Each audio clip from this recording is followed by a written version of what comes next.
Hello and welcome back to Parc Fermé Parlay with Kieran Downey. It is finally race week. It felt like this would never come. Like I felt like we might never get to see Formula One cars driving around a circuit ever again. This has been the longest 3 weeks of my life. And it felt longer than the summer break. And the summer break had a complete shutdown of Formula One. Like, we weren't really getting any news. We weren't really getting anything. We got consistent updates throughout it. We got the confirmation of the Renault engine program shutting down. We obviously got Daniel Ricciardo leaving V-Carb, replacement by Liam Lawson. We got Christian Horner on a podcast. Like, we got stuff. But this time round, it's just felt so much longer. But it's race week. It is USGP week. We're kicking off a triple header. We've got 6 races in 8 weeks left. That is a triple header, a 2-week break, followed by another triple header to round off the season. I am very excited. Some of my favourite races are coming up. I love the USGP. I love COTA. I love Brazil. I kind of like Mexico. I feel like Mexico gets a little bit of a bad rep from certain people. I've seen a lot of slander on Mexico last year. People think it's quite a boring race. I actually really like the circuit. I'm very excited for the return of Vegas. I do love the Abu Dhabi GP. Qatar, I do enjoy it. I hate racing it on the F1 game. It's just one of those circuits I'm not a big fan of, to be honest with you. It's growing on me. But very excited for the final 6 races. Very excited to have cars back on track this week. Oh my God, we're so back. We are so back. And we are back with the podcast with a new episode. And we are back kicking things off with our predictions for Austin. So let's get right into it with pole position, Lando Norris. I think you might be, I've said it before, but I think you'd be stupid to bet against Lando right now. He dominated Singapore. Dominated in Singapore. He's had, since the summer break, he's had a few quite good outings. He had a very good outing in Zandvoort, very good outing in Singapore. Where were we in between those? Baku. Baku did a pretty decent job, to be honest, from starting where he was to finish where he did. Very good job. I'm just very excited. I'm very excited just to see what Lando can do. McLaren, I think quite a few of the teams have got quite major upgrades coming. As this is the last sort of time they can get upgrades in before the end of the season. So expect a whole host of upgrades across the board. And if McLaren can get it right, they're laughing, because I just don't think with the whatever upgrades they're going to bring to Red Bull, I just don't know if it's going to be enough to help fix the handling of that car. So I am counting on maybe a little bit of a Lando domination this weekend. I just think he's got pole position in the bag. It's kind of now or never, isn't it, for Lando? So I'm going to say pole position Lando. P3 for the race, Charles Leclerc. I originally had Charles a little bit higher than this. I originally had him P2. But I think he'll have a decent outing. I think the Ferrari upgrades will be good. There was kind of a bit of a wobble towards the end for both the Ferrari drivers, for Carlos and for Charles.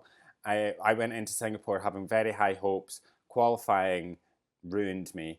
And then, to be fair, Charles drove brilliantly in Singapore, absolutely brilliantly. So I have every faith that he's going to have a good weekend, and I am on the Charles Leclerc hype train. Charles Leclerc, if you are listening, not that you've been known to listen to this podcast, but if you are listening, I'll take a P3. P2 in the race, Oscar Piastri. As I said, that McLaren is, we say it all the time, it's the fastest car on the grid.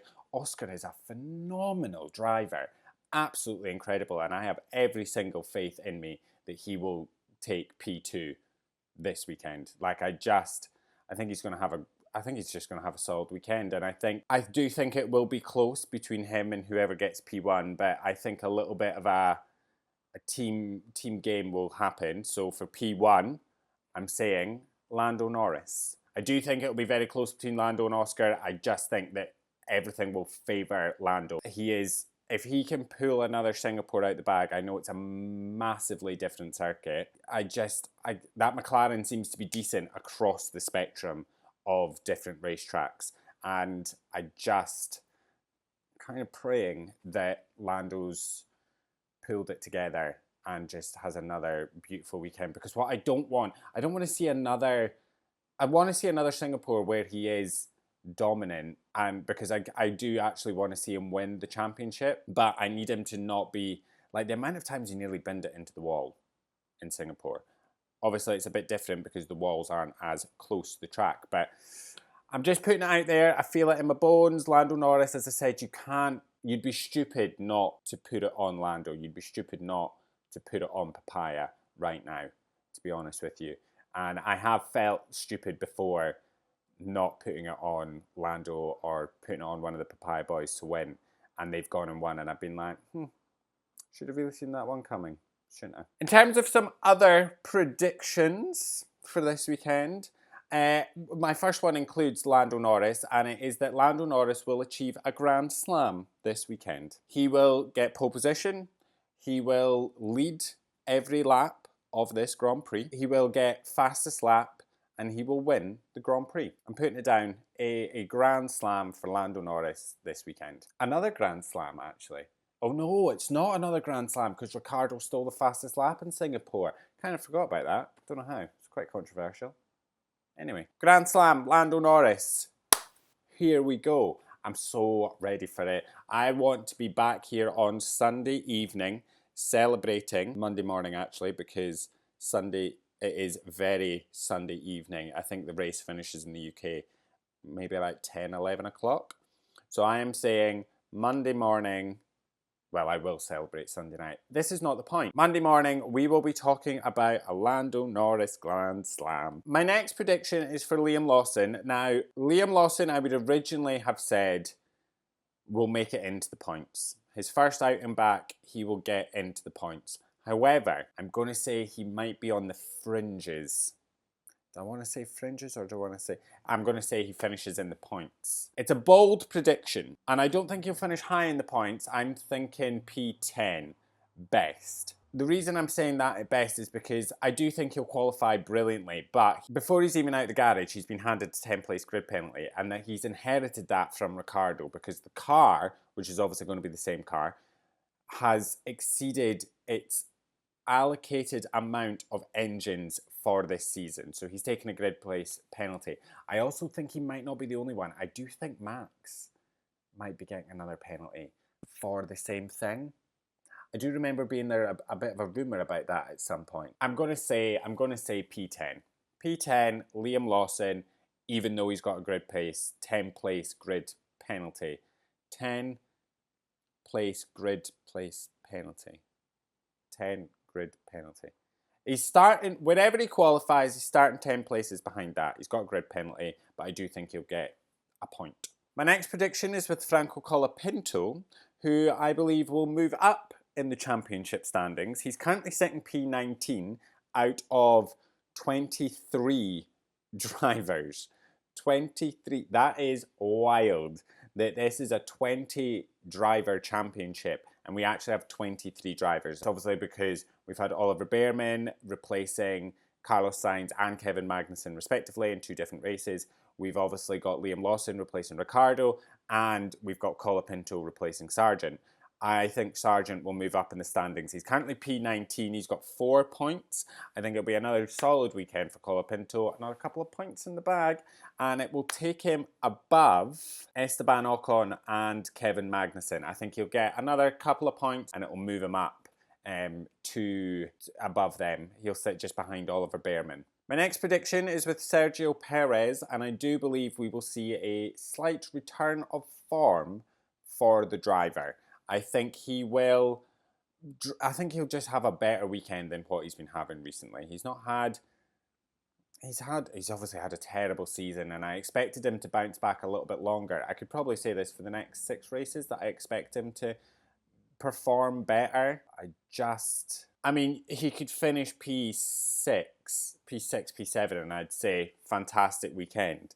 As long if Sergio finishes in the points, I'll say I'm claiming it as he's done pretty well. To be honest with you, I am claiming it that Sergio Perez has had a good weekend if he finishes in the points. I think Sergio will finish in the points this weekend. My final prediction, and I can't believe that this is actually going to be one, is that this will be the weekend that we see the return of the safety car. There's got to be one.